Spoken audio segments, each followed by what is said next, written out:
à la crise. On revient en France avec un débat qui n'est toujours pas tranché en 2016. Que faut-il penser de l'homéopathie? Est-elle efficace? Vaste question qui agite les professionnels de santé.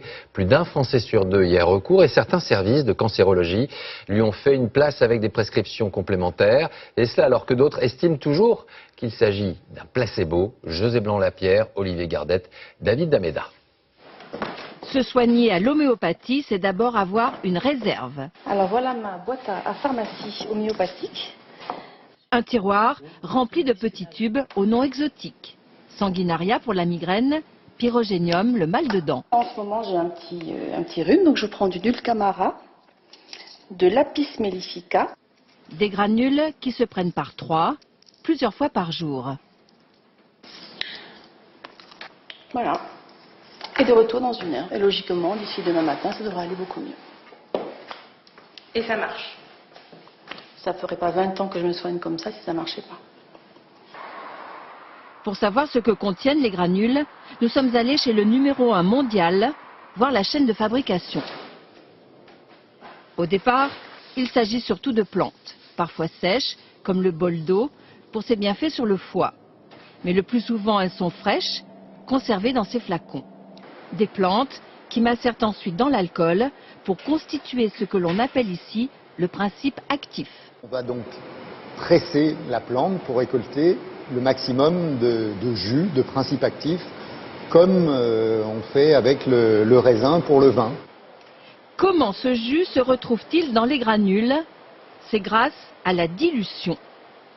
Du premier flacon, la technicienne prélève 1%, qu'elle dilue dans un deuxième flacon, et ainsi de suite, jusqu'à 30 fois, jusqu'à ce qu'il n'y ait plus aucune trace du principe actif.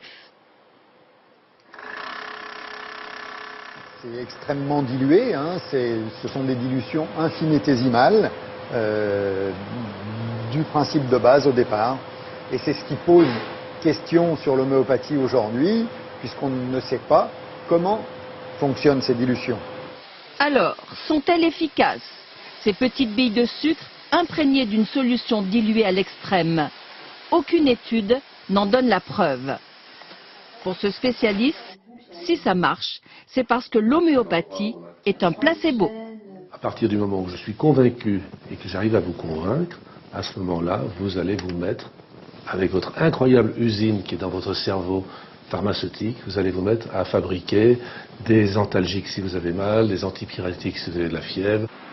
Que ça marche ou pas, l'homéopathie a fait son entrée à l'hôpital, aux côtés des traitements les plus lourds en cancérologie. Bonjour madame. Bonjour. Pour que sa patiente supporte mieux les effets secondaires de sa chimiothérapie, Ça se passe plutôt bien.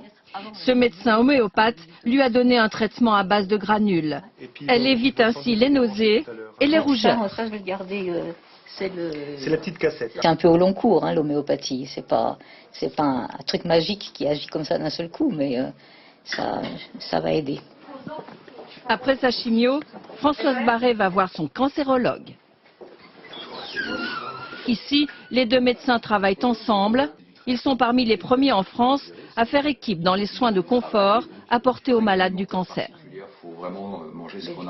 Tout ce qui peut aider le patient et son entourage à bien passer ou à mieux passer cette période est essentiel. Pour se soigner, plus d'un Français sur deux a recours à l'homéopathie. Notre rendez-vous du week-end avec la rubrique